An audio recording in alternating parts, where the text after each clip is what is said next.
All rise. The Court of Appeals Division 1 is now in session.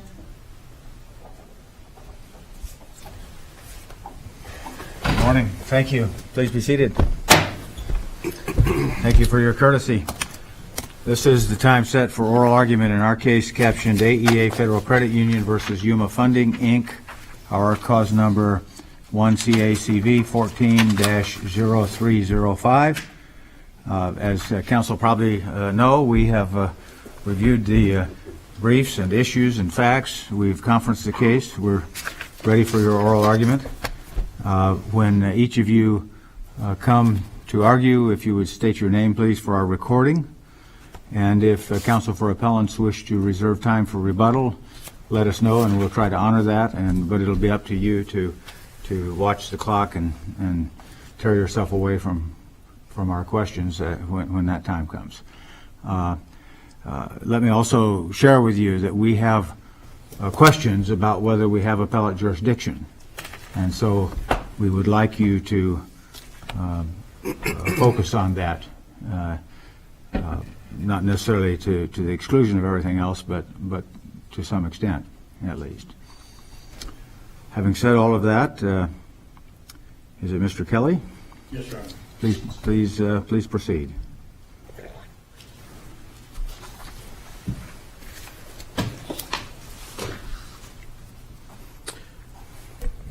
May it please the Court, Jason Kelly for Appellant Yuma Funding, Inc.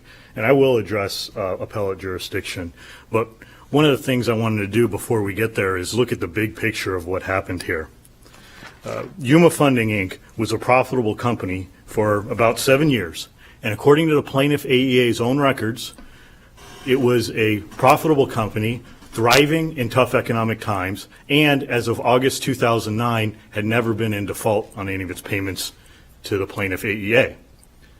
Also in August of 2009, the National Credit Union Administration is putting increased pressure on AEA and the Vice President of Consumer Lending, Bill Little, because it was upside down on its lending limits pursuant to federal regulations.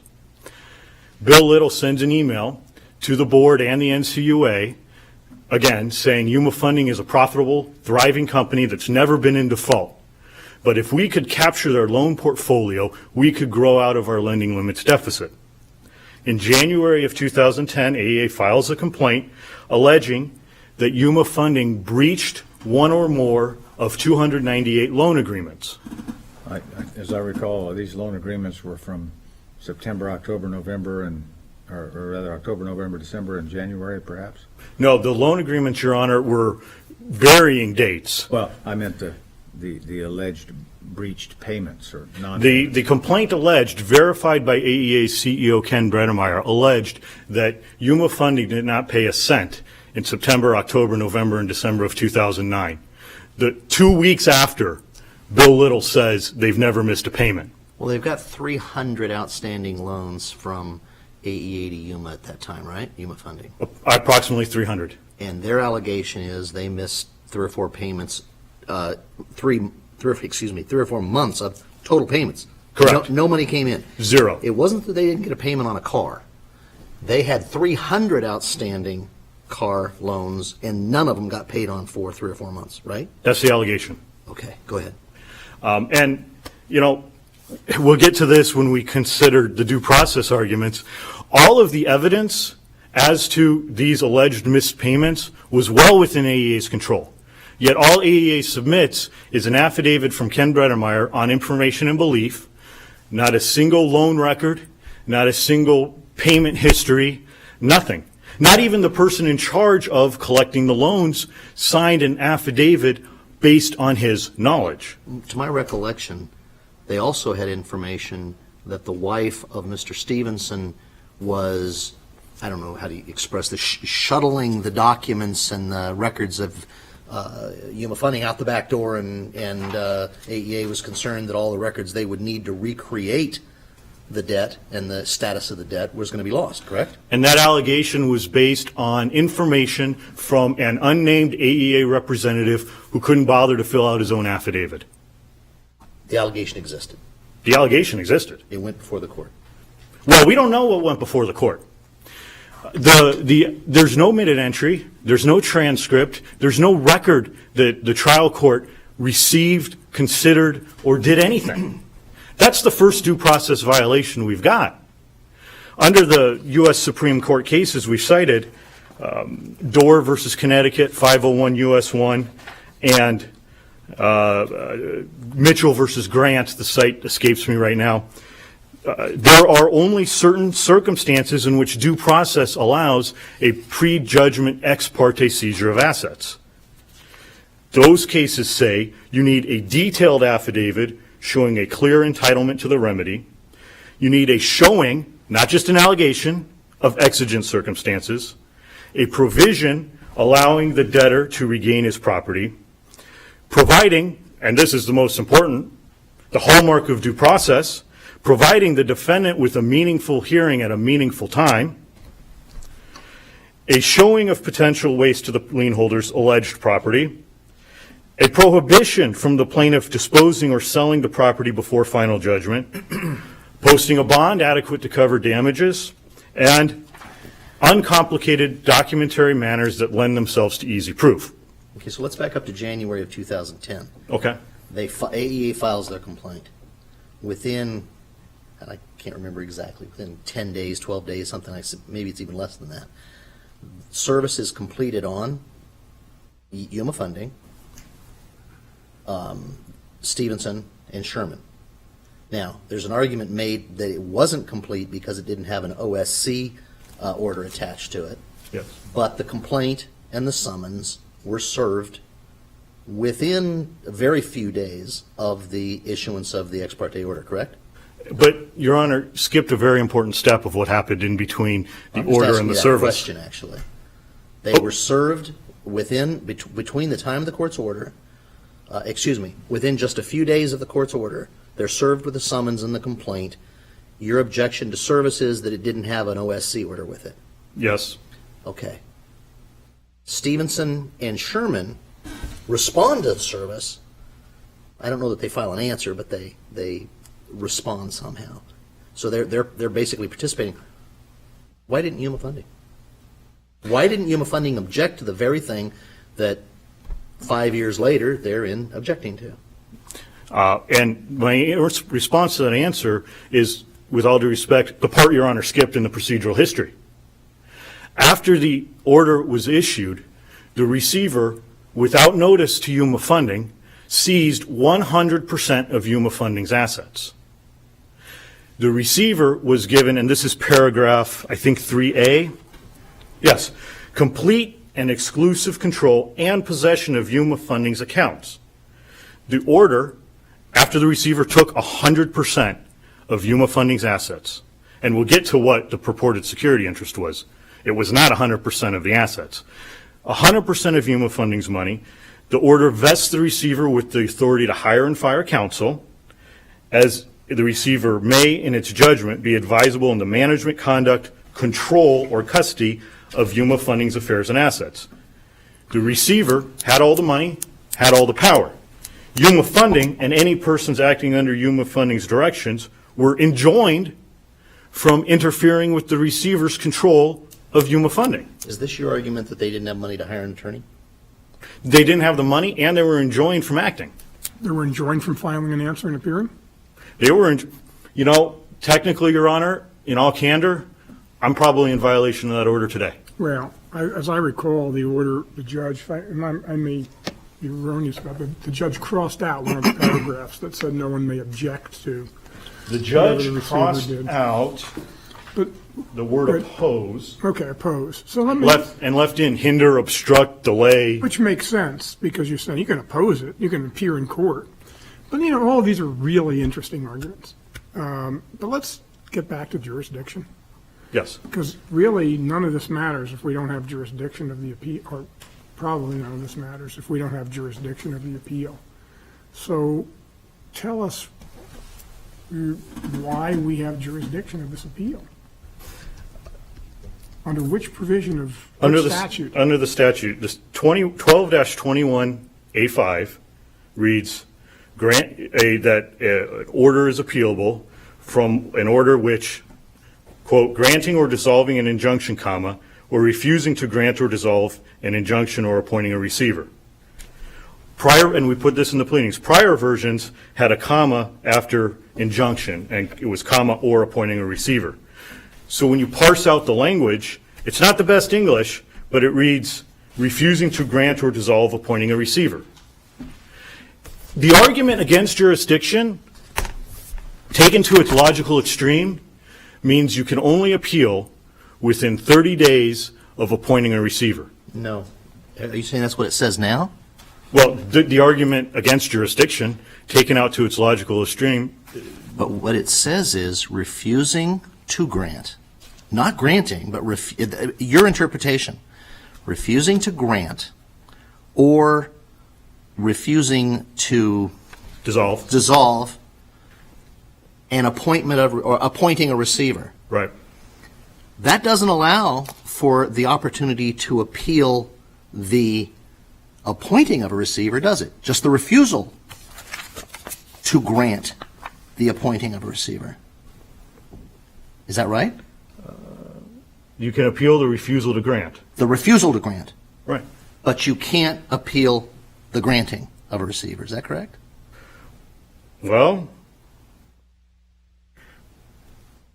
I suppose the statute can be read that way too. Well, but that would kind of be an absurd conclusion if the removal of a comma turns the traditional understanding and intent of the statute on its head, right? Because before, you could appeal the appointment of a receiver, and we understand what that's about, right? Right. Because someone comes in and takes over a business, you want the opportunity to get it before a court, to appeal it, get it before another body, and find out if that's fair if they're taking over your business. But your interpretation of taking out the comma and interpreting it as you want us to would say now you can't appeal the appointment, only the refusal to appoint. So the appeal would come about if the petition to appoint a receiver was filed and it was denied. Correct? I haven't parsed it that way. You know, Your Honor, I haven't spent the time analyzing that question, and I don't know that I can give you a great answer. I'm going to suggest this, though. If you can't appeal the denial to dissolve the receivership, The denial to dissolve. we're appealing the denial of the dissolution. So you had 30 days to do that, right? And we filed the notice of appeal within 30 days of the trial court's denial of the motion to set aside. Right. that 5 was- years later. Right. We appealed the denial of the motion to set aside. And it's several years later. But you know what? 3, 4, 5 years doesn't really matter. Within It does- 6 it does months. It does if the comma doesn't do what you suggest it does, right? Well, I'm going to submit to Your Honor that there needs to be a time to appeal this. And if this, if this case is denied for lack of jurisdiction, there is going to be a default judgment entered against my client, and we're going to be back here, and AEA is going to argue that that receiver merged into the judgment, and my client will never have appellate review of this decision. If we're talking about absurd results, I submit that's a pretty Why bad would result. Why would there be a default judgment? My client has been denied. I've entered a special appearance, and I'm not saying procedurally it's necessary. What I'm saying is I've hired a special appearance. I've been hired to make a special appearance to contest the jurisdiction and the due process violations in this order.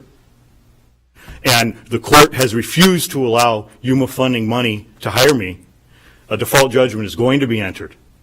Well, sooner or later, the court has to receive the final accounting of the receiver and then enter a judgment on the complaint. I would assume that's going to happen.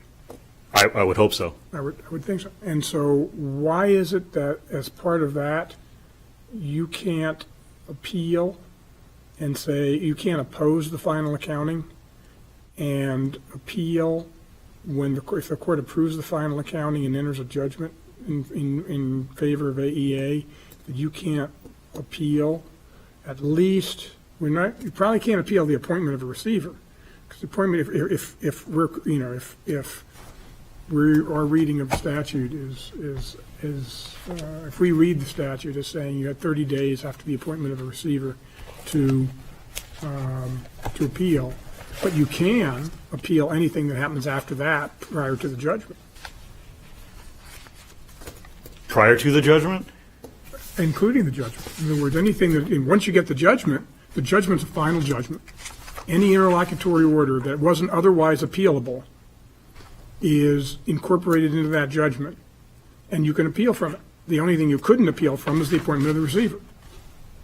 Well, if we can never appeal from the appointment of a receiver where there's been due process violations, I'm going to submit that's a result never intended by the legislature and frankly not intended by the Constitution. Receivers are considered a more extreme equitable remedy than an injunction.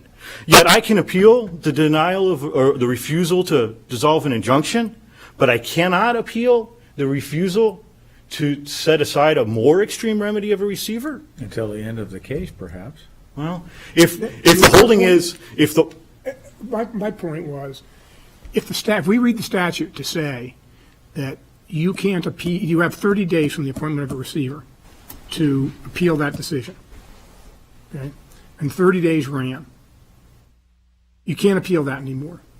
All other, as I read it at least, all other orders that are entered after that are interlocutory orders. And once a judgment gets entered, you can then appeal from that. So you file, I mean, I may be wrong on this, I'm thinking out loud, and I'd like to hear your comment on it, and maybe your opposing counsel. But so if you then filed a motion to, if we dismiss this appeal, saying, no, you can't appeal from, there's no appellate jurisdiction, you then get, then AEA then gets a final judgment, final accounting, and enters a final judgment, and it's appealable. As part of that, I would assume that you could appeal the order denying your request to dissolve the receivership. You know what, Your Honor, two things. If that's the holding, that I still get a right to an appeal, I mean, I'll respectfully see you in a year. I mean, but I don't want my client to be foreclosed of that. Foreclosing my client of the right to appeal is just flat out unconstitutional. I understand. I mean, I understand your point. And second point, and I'll make this as well. This court can exercise special action jurisdiction. Yeah, but this is an outcome determinative ruling. But as to the extent that you're challenging the appointment of a receiver, there is some case law that says if you had 30 days to file a notice of appeal from the appointment of a receiver, that's the result. There is some case law that says we are not supposed to accept special action jurisdiction because the party failed to file an appeal on a timely basis to avoid the appellate. Well, apparently this is just a premature appeal, not an untimely appeal. Well, it would be maybe a premature appeal if we held, and I'm not saying we're holding this, but hypothetically, if we held that the time to appeal from the appointment of a receiver ended 30 days after the order was entered appointing the receiver, that you cannot appeal from. But everything else would be premature, because everything else would be interlocutory orders. At least that's my thinking, the way I'm viewing this. Well, and I would point out, we did also try to get the trial judge, and we made this part of the record, we tried to get the trial judge to issue 54B language to make this appealable. He just refused to decide.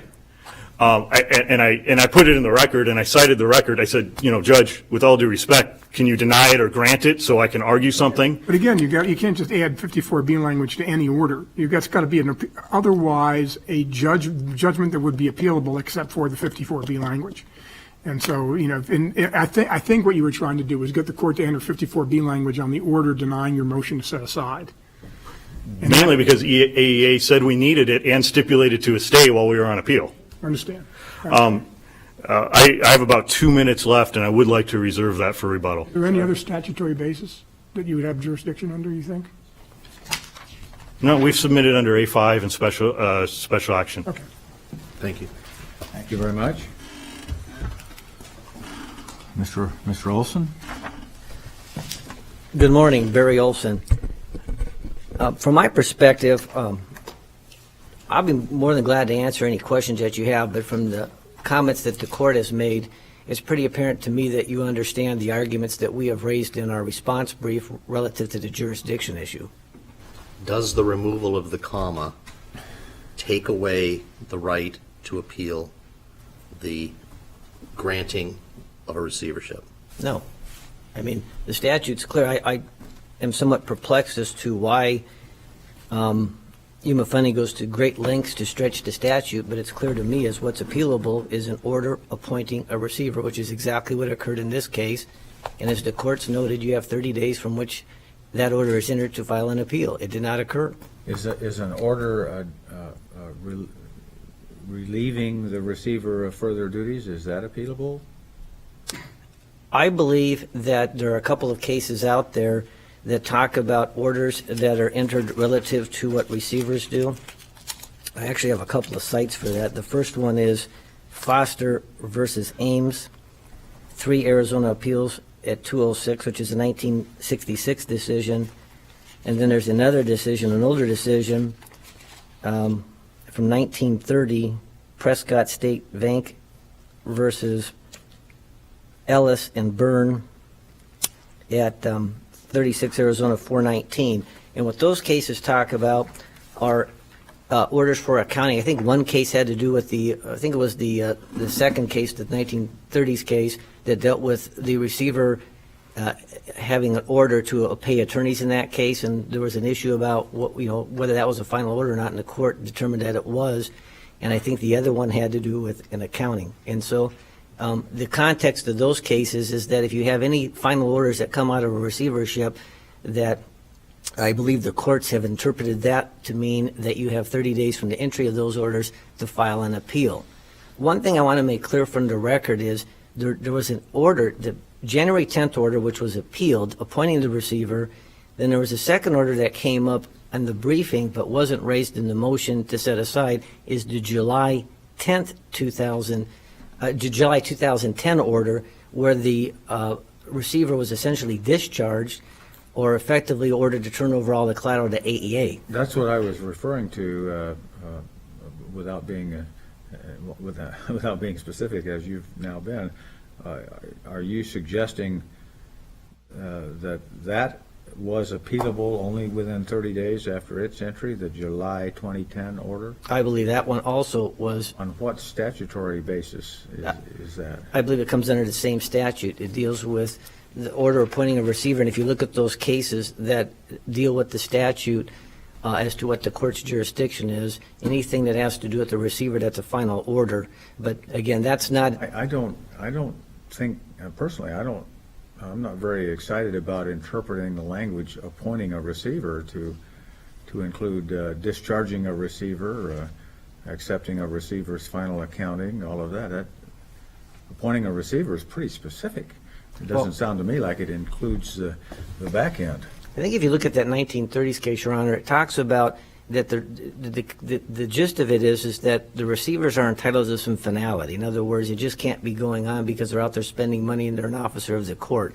And so my interpretation is that order, had it been appealed, would have been subject to the same statute. But again, I don't think it's our argument that order wasn't appealed. The only thing that's on appeal before you is the January 2014 order on the motion to set aside the January 2010 order appointing the receiver. Counsel, would it be a different situation, as Judge Gimmel's asking you, if the termination of the receivership and the release of the receiver had occurred in a final order? Is that maybe a distinction that's drawn in that case? Do you understand what I'm saying? Yes, I think. In this case, there's no final order. There's just an interlocutory order releasing the receiver.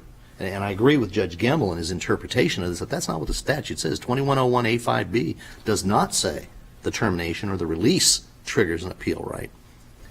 So is it possible that had this been the final judgment, that the final judgment would have been appealable like any other final judgment? I believe so. All right. Was the order, I'm sorry. No one. Did you refer? Go ahead, I'll follow you. Oh, okay. That may be dangerous. The order discharging the receiver, is that signed? I believe it was, but I haven't looked at it in a while. Let's assume that we had determined that the order appointing the receiver was appealable, and they failed to appeal from that. and that we disagree with you that the order discharging the appeal, the receiver was a final judgment or appealable because they either had 54B language, didn't have 54B language, or it was unsigned, or it just per se wasn't appealable under the statute. Would you agree with me that would be your client's position that all these other orders that have been entered, permitting the turnover of the assets, all of those are interlocutory until the final judgment? Based upon Complaint? the manner in which you presented, I would agree with you. Okay. I'd like to shift the focus somewhat. Mr. Kelly argued with some force that due process violations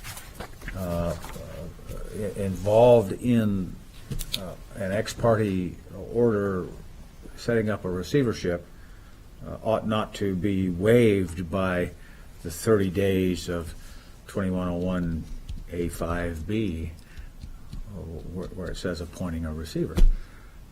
Would you respond to that? I mean, the Arizona statute, it says that's appealable.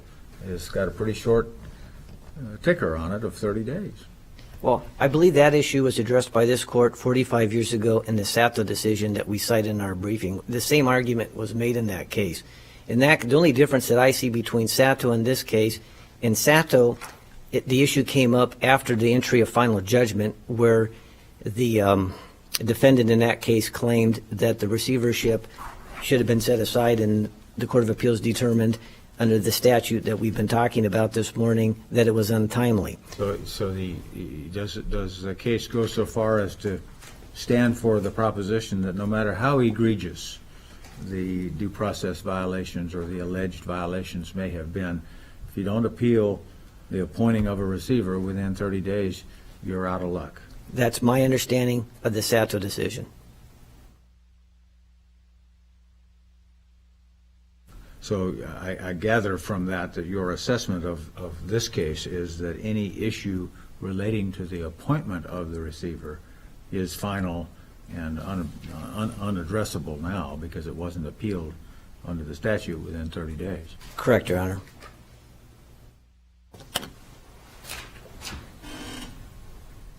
What about Mr. Kelly's argument that we ought to exercise our special action jurisdiction to address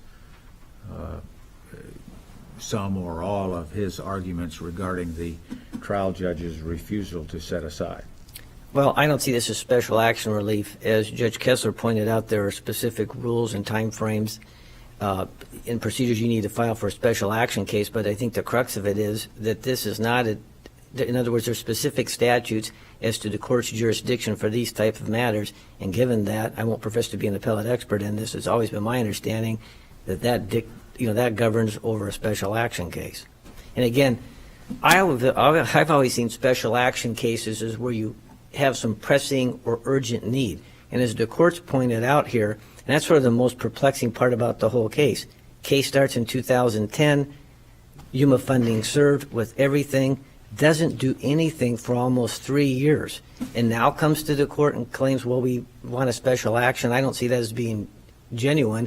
The only time I've seen in my practice where you'd have a special action is where you've got some pressing matter where, it needs to get before this tribunal after you've been denied relief in the Superior Court. In regard to the passage of time, by about, I forget, July, August, September, October of 2010, the receivership was finished. I think the receiver had been discharged. A final report had been submitted. I'm not clear that a final accounting was submitted or approved. But why did your client not try to finish things up way back then? Well, Your Honor, I got into the case after all of that had occurred, but I have a little bit of history with this.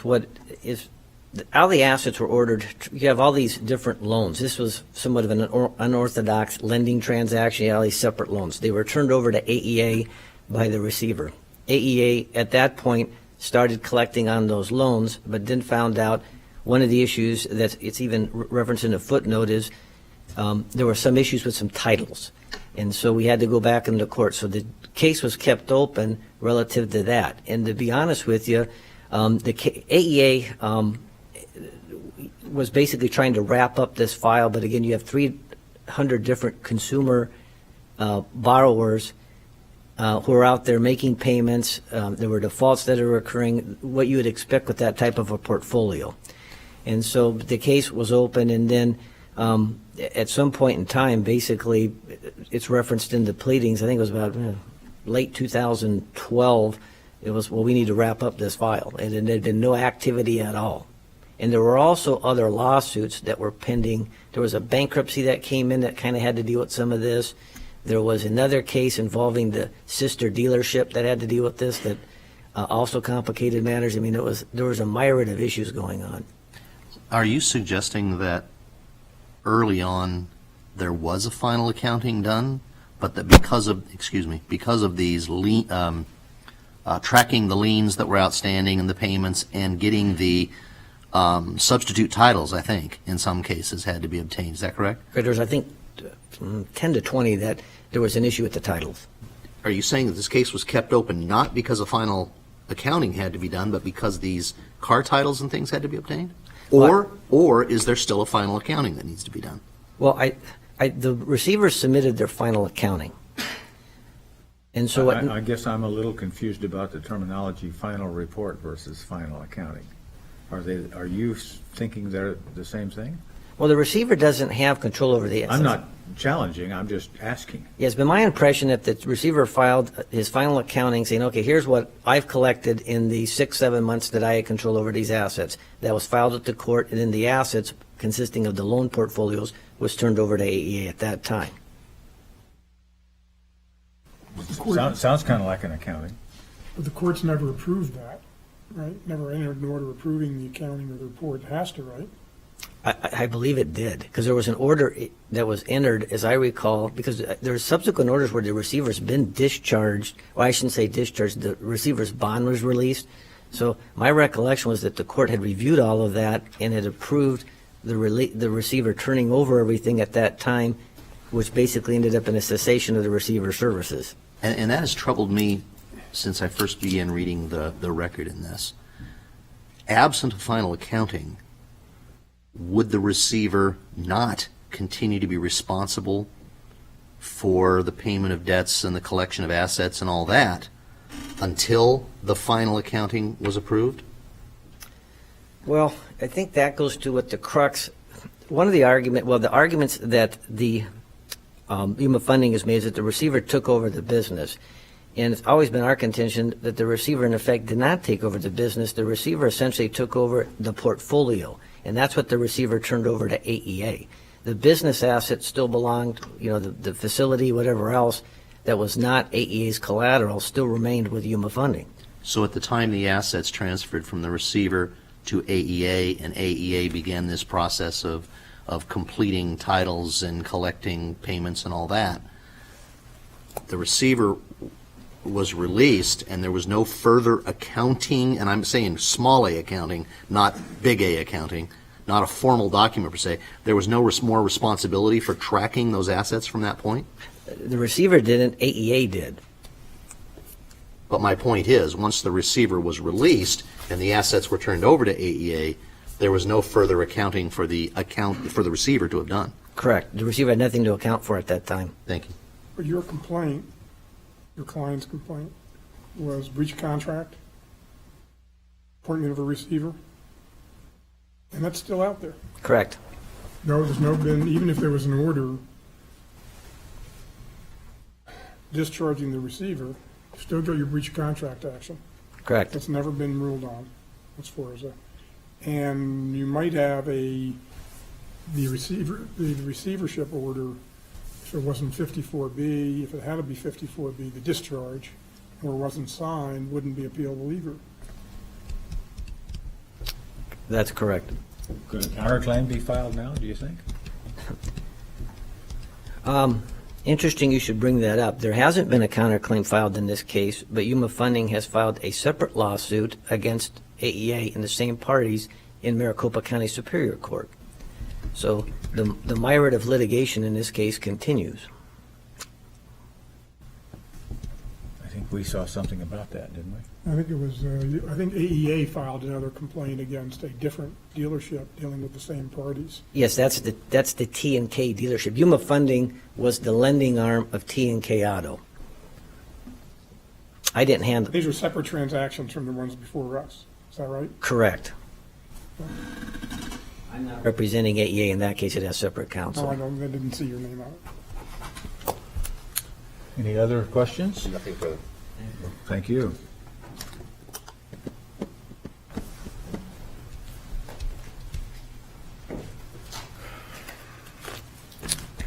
Your Honors, in the limited time I have left, and I'm sorry, Jason Kelly for the appellant, I would like to spend some time on the Sato case. But I would point out that all the questions the panel asked about the record are brought up because they're disturbing, and I would submit the more time the panel spends with the record, the more disturbing things the panel will find. I'm not going to go into point counterpoint on that because I don't have the time, but Sato case. The sole question in Sato, and this is at 12 Arizona Appeal 263, page 265. The sole question, well, there were three questions on appeal. Two of them had to do with whether the facts justified the finding. The first question, quote, that the appointment of a receiver without notice is void. That's all. Sato said, in some extreme circumstances where you provide due process protections to the debtor, then the ex parte appointment itself is not void. But it goes on to discuss when it's void, when you fail to protect the debtor's due process rights. And the facts, Sato's not that well written, but the facts appear to be that the receiver was appointed just over the property of a pending foreclosure, some sort of apartment or something, not an entire business, not given 100% access and control over the business. The defendant filed a motion to vacate the receiver and never appealed that decision. The defendant was able to hire an attorney, was not enjoined from interfering with the receiver, and did not have its money taken. Maybe if he asked for some money back, the trial court let him have it. I don't know. And there was a trial on the merits of the case.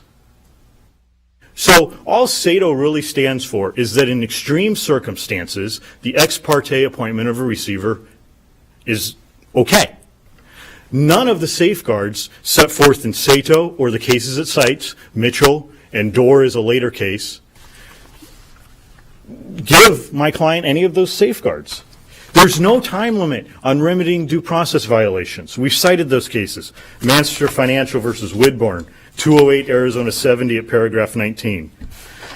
There has to be a time that my client can raise this issue. We've talked about jurisdiction. Define this issue.